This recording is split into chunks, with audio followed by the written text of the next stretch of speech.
എല്ലാ വ്യൂസിനും my scooter വേൾഡിൻ്റെ ഏറ്റവും പുതിയ വീഡിയോയിലേക്ക് സ്വാഗതം. ഇന്നത്തെ വീഡിയോയിൽ 2024 മോഡൽ ഹീറോയുടെ സ്പ്ലെൻഡർ പ്ലസിൻ്റെ ഫുൾ ഡീറ്റെയിൽസാണ് നമ്മൾ ഷെയർ ചെയ്തിരുന്നത്. അപ്പോൾ നിങ്ങൾ റിക്വസ്റ്റ് ചെയ്ത പോലെ തന്നെ ഫുൾ ഗ്ലോസി ബ്ലാക്കിൽ സിൽവർ സ്റ്റിക്കർ വർക്കും 3D ബാഡ്ജിങ്ങും വരുന്ന മോഡലാണ് ഞാനിന്ന് കൊണ്ടുവന്നിരിക്കുന്നത്. നമ്മൾ കഴിഞ്ഞ ദിവസം ചാനലിൽ ഒരു പോൾ ഇട്ടിരുന്നു. ഏറ്റവും അധികം റൈഡ് റിവ്യൂ റിക്വസ്റ്റ് വന്ന ഒരു വാഹനം കൂടിയാണ്. ആ പോളിൽ ഏറ്റവും അധികം റൈഡ് റിക്വസ്റ്റ് ഇടണമെന്ന് പറഞ്ഞ് റിക്വസ്റ്റ് ചെയ്ത വാഹനമാണ് ഹീറോ സ്പ്ലെൻഡർ പ്ലസ്. അപ്പോൾ ഇതിൻ്റെ വാക്ക് അറൗണ്ട് റിവ്യൂവും അതുകൂടാതെ ഇതിന് തൊട്ട് താഴെയായിട്ട് ഞാൻ ഒരു ഡീറ്റെയിൽ റൈഡ് റിവ്യൂ കൂടി ഞാൻ ഓൾറെഡി പോസ്റ്റ് ചെയ്യുന്നുണ്ട്. അപ്പോൾ സ്പ്ലെൻഡർ പ്ലസിനെ കുറിച്ച് കൂടുതൽ കഥയൊന്നും പറയേണ്ട ആവശ്യമില്ല, കാരണം നമ്മൾക്ക് എല്ലാവർക്കും അറിയുന്നതാണ്. ഇന്ത്യയിൽ തന്നെ 1994 തുടങ്ങിയതായി ഇന്ന് വരെ ടോപ്പ് സെല്ലിങ് 5 മോട്ടോർ സൈക്കിളുകളിൽ ഒന്ന് നമ്മുടെ ഹീറോ സ്പ്ലെൻഡർ പ്ലസ് ആണ്. നമുക്ക് ഇതിന് ഫ്രണ്ടിൽ നിന്ന് തന്നെ നമുക്ക് ഡിസ്ക്രിപ്ഷൻ സ്റ്റാർട്ട് ചെയ്യാം. മാറ്റ് ബ്ലാക്ക് കളറിലുള്ളൊരു അടിപൊളി മിറർ നമുക്ക് ഹീറോ ബാഡ്ജിങ്ങോടുകൂടി നമുക്ക് ലഭിക്കുന്നുണ്ട്. പിന്നെ എടുത്തു പറയേണ്ട കാര്യം എന്ന് വെച്ചാൽ ഇതിൻ്റെ ഫ്രണ്ട് വൈസറാണ്. ആ പഴയ മോഡൽ 94 വന്നിരിക്കുന്ന സെയിം ടു സെയിം ഷേപ്പിലുള്ള ഗ്ലോസി ബ്ലാക്ക് കളറിലുള്ള അടിപൊളി പെയിൻറ്റിംഗ് ഉള്ള ഫൈബർ മെറ്റീരിയലുള്ള ഒരു സൂപ്പർ വൈസറാണ് നമുക്ക് ലഭിക്കുന്നത്. അതിൽ ഹീറോൻ്റെ ബാഡ്ജിങ്ങും സ്പ്ലെൻഡർ പ്ലസിൻ്റെ സ്റ്റിക്കർ വർക്കും നമുക്ക് ലഭിക്കുന്നുണ്ട്.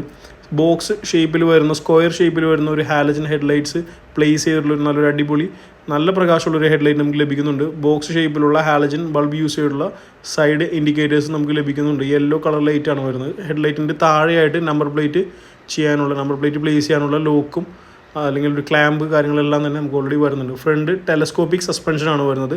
ടെലസ്കോപ്പിക് സസ്പെൻഷൻ എന്ന് പറയുന്നതിനേക്കാൾ കൂടുതൽ ടെലസ്കോപ്പിക് ഹൈഡ്രോളിക് സസ്പെൻഷൻ എന്ന് വേണം പറയാനായിട്ട്. കാരണം ഹൈഡ്രോളിക് ഓയിലാണ് ഇതിൽ യൂസ് ചെയ്തിരിക്കുന്നത്.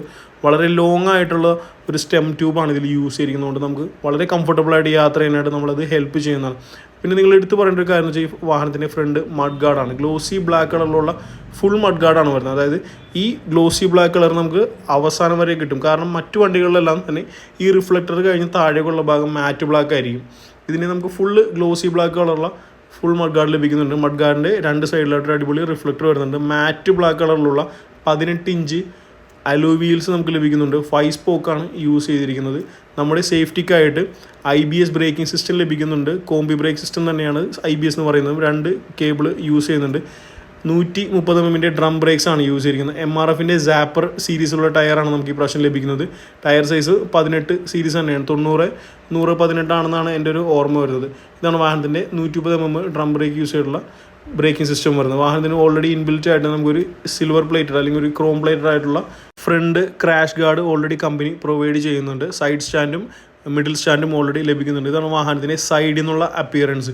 നിങ്ങൾക്ക് ഇഷ്ടപ്പെട്ടെങ്കിൽ എന്തായാലും എന്നെ കമൻറ്റ് ചെയ്ത് അറിയിക്കണം. അങ്ങനെ കമൻറ്റ് ചെയ്യേണ്ട ആവശ്യമില്ലെന്ന് അറിയാം, കാരണം നമ്മളുടെ വീഡിയോ കാണുന്ന എല്ലാവരും എന്തൊക്കെയായാലും സ്പ്ലെൻഡർ ഓടിക്കാൻ ഇഷ്ടപ്പെടുന്ന ആൾക്കാർ, സ്പ്ലെൻഡർ കാണാനും മോഡിഫൈ ചെയ്യാനൊക്കെ ഇഷ്ടപ്പെടുന്ന ആൾക്കാരാണ് നമ്മുടെ ഈ വീഡിയോ എടുത്ത് കാണുക. അപ്പോൾ എന്തായാലും നിങ്ങളുടെ അഭിപ്രായങ്ങൾ എന്തായാലും എന്നെ കമൻറ്റ് ചെയ്ത് അറിയിക്കണം കേട്ടോ.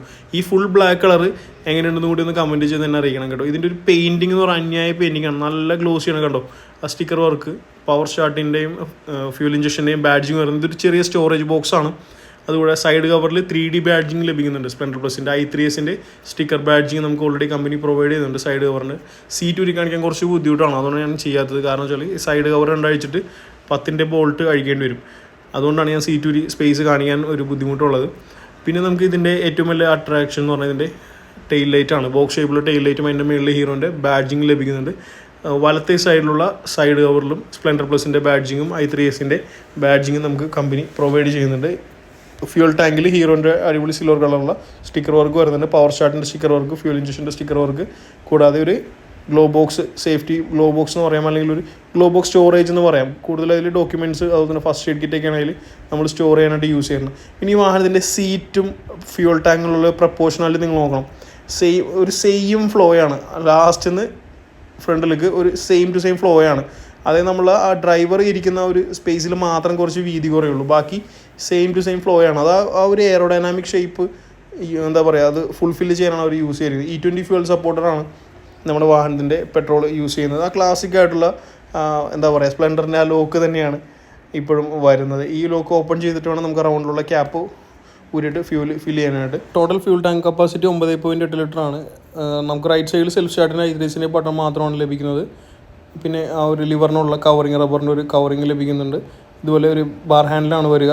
ലെഫ്റ്റ് സൈഡിൽ നമുക്ക് ഡിം ബ്രൈറ്റ് ഇൻഡിക്കേറ്റർ, അതിന് താഴെയായിട്ടാണ് ഹോണിൻ്റെ സ്വിച്ച്. ഇത്രയും കാര്യങ്ങളാണ് ഇടത്തെ സൈഡിൽ വരിക. വളരെ ഹൈ ക്വാളിറ്റി സ്വിച്ചസ് ആണ് ഈ പ്രാവശ്യം നമുക്ക് വണ്ടിയിൽ നിന്ന് ലഭിക്കുന്നത്. ഈ ഒരു ലുക്കായിരിക്കും, ഈ ഒരു അപ്പിയറൻസ് ആയിരിക്കും കോക്ക്പിറ്റിന് നമുക്ക് ലഭിക്കുക. വണ്ടിയിൽ നിന്ന് നമ്മൾ ഫ്രണ്ടിലിരിക്കുമ്പോൾ ഈ ഒരു ഏകദേശം ഈ ഒരു ലുക്കായിരിക്കും നമുക്ക് വണ്ടിയിൽ നിന്ന് ലഭിക്കുന്നത്. അപ്പോൾ എന്തായാലും നിങ്ങൾക്ക് ഇഷ്ടപ്പെട്ടെങ്കിൽ ഒന്ന് കമൻറ്റ് ചെയ്ത് അറിയിക്കണം കേട്ടോ.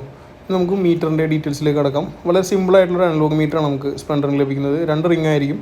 ഇടത്തെ സൈഡിലെ റിംഗിൽ സൈഡ് സ്റ്റാൻഡ് ഇൻഡിക്കേറ്റർ, I3Sൻ്റെ സ്റ്റാർട്ട് സ്റ്റോപ്പ്, ഈ നോട്ടിഫിക്കേഷൻസ് എല്ലാം കാണിക്കുന്നുണ്ട്. വലത്തെ സൈഡിലെ റിംഗിൽ വരിക ഫ്യൂൽ ഗേജ് ആയിരിക്കും കാണിക്കുക. അതുകൂടാതെ ന്യൂട്രൽ ലൈറ്റ്, എൻജിൻ മാൽ ഫംഗ്ഷൻ, പിന്നെ ലൈറ്റിൻ്റെ അതായത് ഡിമ്മ് ബ്രൈറ്റ് ആ ഒരു നോട്ടിഫിക്കേഷനുമായിരിക്കും ഇടത്തെ സൈഡിൽ കാണിക്കുക. അതിന് താഴെയായിട്ട് കീയുടെ 2 സൈഡിലോട്ട് ഇൻഡിക്കേറ്ററിൻ്റെ നോട്ടിഫിക്കേഷൻ നമുക്ക് ലഭിക്കുന്നതാണ്. ഇടത്തെ സൈഡിൽ മീറ്റർ സ്പീഡോമീറ്ററും ഓഡോമീറ്ററുമാണ് നമുക്ക് ലഭിക്കുക. വലത്തെ സൈഡിൽ ഫ്യൂൽ ഗേജ് ആയിരിക്കും ലഭിക്കുക. ട്രിപ്പ് 1 ട്രിപ്പ് 2 പരിപാടിയൊന്നും നമ്മുടെ വണ്ടിയിൽ ലഭിക്കുന്നില്ല. കാരണം വാഹനത്തിൻ്റെ ഹൈലി കംഫർട്ടബിൾ ആയിട്ടുള്ള ലോങ് സീറ്റ് വരിക, അതായത് ഡ്രൈവറിനേക്കാൾ കുറച്ചും കൂടി പൊക്കത്തിലായിരിക്കും പിലിയൻ വരുന്നത്. പക്ഷേ സീറ്റിന് ലെങ്ത് ഉണ്ട്, വീതി കമ്പാരിറ്റീവ്ലി കുറവാണ്. ചെറിയ മനുഷ്യന്മാർക്കൊക്കെ സുഖമായിട്ട് യാത്ര ചെയ്യാം. ഒരു 6 അടി പൊക്കവും ഒരു 90 കിലോ വെയിറ്റൊക്കെ ഉള്ള ആളൊക്കെ ഇരിക്കുകയാണെങ്കിൽ കുറച്ച് കഷ്ടപ്പെടും. ആ ഒരു പ്രശ്നം മാത്രമേ സ്പ്ലെൻഡർ സീറ്റ് ഞാൻ നോക്കിയിട്ട് കാണുന്നുള്ളൂ. പിന്നെ ഈ ക്ലാസിക് ആയിട്ടുള്ള ക്യാരിയർ 94 തുടങ്ങിയതാണ് ഇന്ന് വരെയും ഇപ്പോഴും ഈ സെയിം ടു സെയിം ക്ലാസിക് ആയിട്ടുള്ള അലൂമിനിയത്തിൻ്റെ അല്ലെങ്കിൽ എന്താ പറയുക സ്റ്റീലിൻ്റെ നല്ലൊരു അടിപൊളി ക്യാരിയർ വരുന്നുണ്ട്. ഈ വാഹനത്തിൻ്റെ ബാക്കിൽ നിന്ന് നോക്കുമ്പോൾ ഏറ്റവും അധികം ലുക്ക് ലഭിക്കുന്നത് ഈ ഒരൊറ്റ ക്യാരിയർ ഉള്ളതുകൊണ്ട് മാത്രമാണ്. വാഹനത്തിൻ്റെ എൻജിൻ കപ്പാസിറ്റി 98 cc ആണ്. സിംഗിൾ സിലിണ്ടർ എയർ കൂൾഡ് എൻജിനാണ് വരുന്നത്. 4 സ്പീഡ് ട്രാൻസ്മിഷനാണ് നമ്മുടെ വാഹനത്തിൻ്റെ ഗിയർ ബോക്സ് വരുന്നത്. മാക്സിമം പവർ എമിറ്റ് ചെയ്യുന്നത് 5.9 kW ആണ്. 8.05 ന്യൂട്ടൺ മീറ്റർ ആണ് മാക്സിമം ടോർക്ക് നമുക്ക് ലഭിക്കുന്നത്. മൈലേജ് ഒരു 70-72 റേഞ്ച് മൈലേജ് മാക്സിമം നമുക്ക് എക്സ്പെക്റ്റ് ചെയ്യാം. അതിൽ കൂടുതൽ മൈലേജ് കിട്ടുന്ന ഒത്തിരി വണ്ടികളുണ്ട്. ആകെ ഗ്രൗണ്ട് ക്ലിയറൻസ് വരുന്നത് 165 mm ആണ്. വാഹനത്തിൻ്റെ വെയിറ്റ് ടോട്ടൽ വെയിറ്റ് വരുന്നത് 112 കിലോഗ്രാം മാത്രമാണ് വാഹനത്തിന് ടോട്ടൽ വെയിറ്റ് വരുന്നത്. അപ്പോൾ ഈ ഒരു വെയിറ്റും ഇത്രയും ഒരു പവറും എമിറ്റ് ചെയ്യുന്നതുകൊണ്ടാണ് നമുക്ക് ഒരു മൈലേജിലേക്ക് എത്തിപ്പെടാനായിട്ട് ലഭിക്കുന്നത്. ഇതാണ് വാഹനത്തിൻ്റെ ഓക്സിജൻ സെൻസർ. ഫ്യൂൽ പമ്പെല്ലാം മേളിലായിട്ടാണ് വരുന്നത്. സെൽഫ് സ്റ്റാർട്ടിൻ്റെ മോട്ടറാണ് നമ്മളെ കണ്ടത്. ഫ്യൂൽ ഇഞ്ചക്ഷൻ്റെ ബാഡ്ജിങ് വരുന്നുണ്ട്. ഇത് ക്ലച്ച് കവർ ബോക്സ് ആണ്. ഇതാണ് വാഹനത്തിൻ്റെ ഗിയർ പെഡൽ ഇതാണ് വരുന്നത്. എല്ലാം ബാക്ക് സൈഡിൽ നിന്ന് താഴേക്ക് 4 ഗിയറാണ് വരുന്നത്. സിംഗിൾ ഡയറക്ഷൻ ഫോൾഡ് ചെയ്യാനുള്ള footrest, side stand, engine cut off sensor കാര്യങ്ങളെല്ലാം വരുന്നുണ്ട്. മെയിൻ സ്റ്റാൻഡ് നമുക്ക് ലഭിക്കുന്നുണ്ട്. പിന്നെ ഇതിൽ ബാക്ക് സൈഡ് ഫുഡ് റെസ്റ്റ് നമുക്ക് സിംഗിൾ ഡയറക്ഷനിൽ ഫോൾഡ് ചെയ്യാവുന്നതാണ്. നമുക്കൊരു ഫുൾ മെറ്റലിൽ തീർത്തിട്ടുള്ളൊരു chain cover already company provide ചെയ്യുന്നുണ്ട്. പിന്നെ റിയർ സൈഡ് സസ്പെൻഷനും അടിപൊളിയാണ്. ഒരു ഇൻബിൽറ്റ് സാരി ഗാർഡ് ലഭിക്കുന്നുണ്ട് വിത്ത് ലേഡീസ് ഫുഡ് റെസ്റ്റും നമുക്ക് ലഭിക്കുന്നുണ്ട്. റിയർ സൈഡ് സസ്പെൻഷൻ സ്പ്രിംഗ് ലോഡായിട്ടുള്ളൊരു സസ്പെൻഷനാണ് വരുന്നത്. ആ സസ്പെൻഷൻ്റെ സ്പ്രിങ്ങിന് ഒരു കവറിങ് ആയിട്ടൊരു ബ്ലാക്ക് പോർഷനും ലഭിക്കുന്നുണ്ട്. 5 പോയിൻ്റ് സസ്പെൻഷൻ്റെ സ്പ്രിങ്ങിന് ആവശ്യം പോലെ നമുക്ക് അഡ്ജസ്റ്റ് ചെയ്ത് കൊടുക്കാവുന്നതാണ്. ആ ഒരു ഫീച്ചർ നമുക്ക് വളരെ അഡ്വാൻറ്റേജ് ഉള്ളതാണ്. കാരണം ഈ നമ്മുടെ കേരളത്തിലെ റോഡിൽ നമ്മൾ ഡെയിലി എത്ര മോശപ്പെട്ട റോഡിലാണോ യാത്ര ചെയ്യുന്നത്, റോഡിൻ്റെ കണ്ടീഷൻ അനുസരിച്ച് നമ്മൾ ഡെയിലി യാത്ര ചെയ്യുന്ന റോഡിൻ്റെ കണ്ടീഷൻ അനുസരിച്ച് നമുക്ക് ആവശ്യം പോലെ സസ്പെൻഷൻ്റെ സ്പ്രിങ്ങിൻ്റെ ടെൻഷൻ അഡ്ജസ്റ്റ് ചെയ്ത് കൊടുക്കാവുന്നതാണ്. ടെയിൽ ലാമ്പ് 94 തൊട്ട് വരുന്ന ബോക്സ് ഷേപ്പിലുള്ള ഹാലജൻ ബൾബ് യൂസ് ചെയ്തിട്ടുള്ള ടെയിൽ ലാമ്പും ബോക്സ് ഷേപ്പിലുള്ള യെല്ലോ ലൈറ്റ്സ് എമിറ്റ് ചെയ്യുന്ന ഇൻഡിക്കേറ്റേഴ്സ് നമുക്ക് ഇപ്പോഴും ലഭിക്കുന്നുണ്ട്. വാഹനത്തിൻ്റെ ബാക്ക് സൈഡ് ടയറിൻ്റെ പാറ്റേൺ നിങ്ങളൊന്ന് ശ്രദ്ധിച്ച് നോക്കിക്കോളൂ. സെയിം ടു സെയിം നമ്മുടെ 18 inch alloy wheels rear side ലഭിക്കുന്നുണ്ട്. MRFൻ്റെ സാപ്പർ സീരീസുള്ള ടയർ ലഭിക്കുന്നുണ്ട്. 80 100 18 ട്യൂബ്ലെസ് ടയറാണ് നമുക്ക് വണ്ടിയിൽ ലഭിക്കുന്നത്. റിയർ സൈഡ് ബ്രേക്കിങ്ങും 130 mm ഡ്രം ബ്രേക്സ് ആണ് നമുക്ക് പ്രൊവൈഡ് ചെയ്യുന്നത്. കോമ്പി ബ്രേക്ക് അതായത് IBS ബ്രേക്കിംഗ് സപ്പോർട്ട് നമുക്ക് ഇപ്പോഴും ലഭിക്കുന്നുണ്ട്. ബാക്ക് സൈഡ് സൈലൻസർ വരുന്നത് ഒരു മാറ്റ് ബ്ലാക്ക് കളറിലാണ്. അതിന് നല്ലൊരു അടിപൊളി സ്റ്റീൽ കളറിലുള്ള ഒരു അടിപൊളി ലോങ് ആയിട്ടുള്ള നല്ലൊരു സൈലൻസർ ഷീൽഡ് ലഭിക്കുന്നുണ്ട്. കിക്ക് സ്റ്റാർട്ടും സെൽഫ് സ്റ്റാർട്ടും അവൈലബിൾ ആണ്. അതുകൂടാതെ ലെഗ് ഗാർഡ് ലഭിക്കുന്നുണ്ട് ബ്രേക്ക് പെഡലിനുള്ള കൂടെ. അതായത് നമ്മുടെ കാല് പൊള്ളാണ്ടിരിക്കാനായിട്ട് കാറ്റലിക് കൺവെർട്ടറാണ് കാണുന്നത്. അപ്പോൾ അതിൻ്റെ ആ ഷീൽഡിൽ നിന്നുള്ള ഹീറ്റ് നിന്നും നമ്മുടെ കാല് പൊള്ളാണ്ടിരിക്കാനായിട്ടുള്ളൊരു ലെഗ് ഗാർഡും വാഹനത്തിൻ്റെ ബ്രേക്കിൽ വരുന്നുണ്ട്. ഇതൊരു സ്റ്റോറേജ് ബോക്സ് ആണ്. അതുകൂടാതെ നമുക്ക് ഡോക്യുമെൻറ്റ്സോ അല്ലെങ്കിൽ അത്യാവശ്യം മെയിനായിട്ട് യൂസ് ചെയ്ത് വരുന്ന പ്ലഗ് ബോക്സ്, സ്പാനർ അങ്ങനെയുള്ള കാര്യങ്ങളെല്ലാം അതിൽ നമുക്ക് കീപ്പ് ചെയ്യുന്നതാണ്. അപ്പോൾ നമുക്ക് ജസ്റ്റ് വണ്ടി ഒന്ന് സ്റ്റാർട്ട് ചെയ്തിട്ട് ആ എൻജിൻ്റെ ശബ്ദം കൂടി ഒന്ന് കേട്ട് നോക്കാം.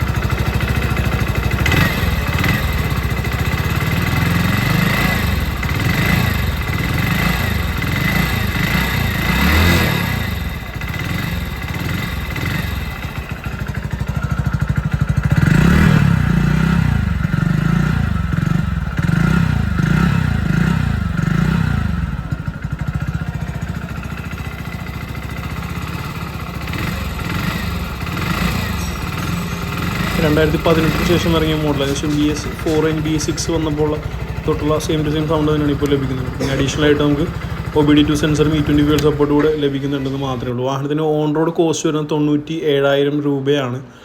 നിങ്ങളുടെ കയ്യിൽ ഒരു 5,000 രൂപ എടുക്കാനുണ്ടോ, അതുകൂടാതെ അത്യാവശ്യം നല്ലൊരു സിബിൽ സ്കോർ കൂടെ ഉണ്ടെങ്കിൽ നമുക്ക് ഈ വാഹനം 5,000 രൂപ ഡൗൺ പേയ്മെൻറ്റിൽ ഈ മാർച്ച് മാസത്തിൽ നമുക്ക് റോഡിൽ ഇറക്കാവുന്നതാണ്. ഫിനാൻസ് ഇട്ടിട്ട് ഓൾ കേരളത്തിൽ എവിടെയാണെങ്കിലും നമ്മൾ ലോൺ ചെയ്ത് തരാവുന്നതാണ്. അപ്പോൾ ഞാൻ ഓൾറെഡി നമ്മുടെ ഡീലർഷിപ്പിൻ്റെ കൈരളി മോട്ടോഴ്സിൻ്റെ കോൺടാക്ട് ഡീറ്റെയിൽസ് വീഡിയോയിലും ഡിസ്ക്രിപ്ഷനിലും ആഡ് ചെയ്യുന്നുണ്ട്. ഹീറോൻ്റെ ഏത് വണ്ടി എടുക്കാനാണെങ്കിലും നിങ്ങൾ അവരൊന്ന് കോൺടാക്ട് ചെയ്തിട്ട് മാത്രം കാര്യങ്ങൾ ചെയ്യുക. ഏറ്റവും നല്ലൊരു സർവീസും ഫിനാൻസ് സപ്പോർട്ടും എല്ലാം നമുക്കൊന്ന് ലഭിക്കുന്നതാണ്. അപ്പോൾ എന്തായാലും എൻ്റെ വീഡിയോ ഇഷ്ടപ്പെട്ടെങ്കിൽ ലൈക്ക് ചെയ്യുക, ഷെയർ ചെയ്യുക. അടുത്ത